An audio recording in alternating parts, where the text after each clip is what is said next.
nimi on Siimo ja oleme tulnud täna Rannamõisa tee Pet Citysse, et rääkida Chuckit räätikpool mängupallist.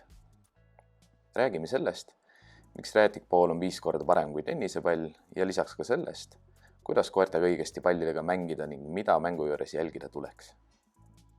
Võtame kiiresti 3 Chuckit palli ja liigume treeningsaali. Esimene eelis tennisepallide ees on räätikpoolil vastupidavus. Temast ei eraldu riidetükke, ta ima vett ja muid vedelikke ning korrektse kasutuse puhul ei purune ega mõrane. Teise eelisena võib välja tuua selle, et räätikpool ei lenda kunagi sirgjooneliselt nagu tennisepallid. Ta lendab alati paremale või vasakule või vahest isegi tagasi.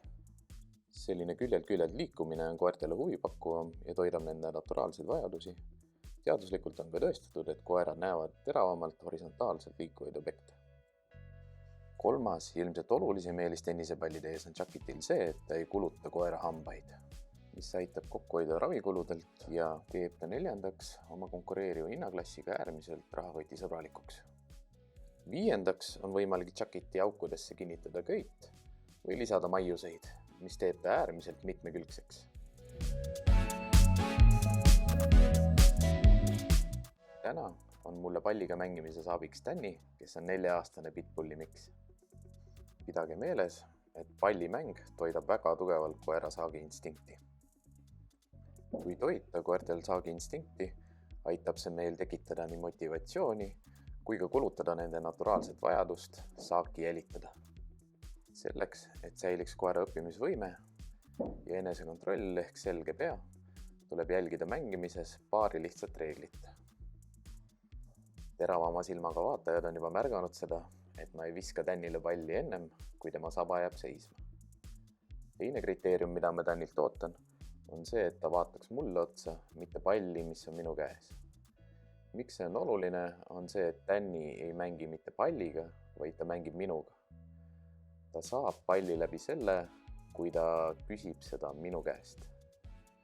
3., mida ma väga hoolikalt jälgin, on koera kehakeel.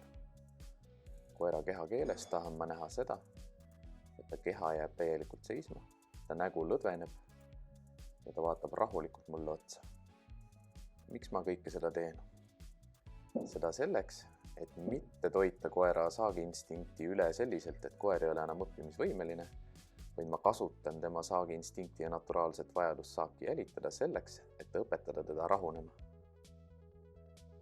Selliselt saate koera, kes on mängides rahulik, suudab kontrollida oma instinkte ja mis kõige olulisem, mida paljud inimesed soovivad oma koertelt, kuulab teie sõna.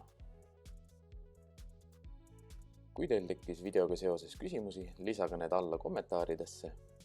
Seniks aga suhtlemiseni.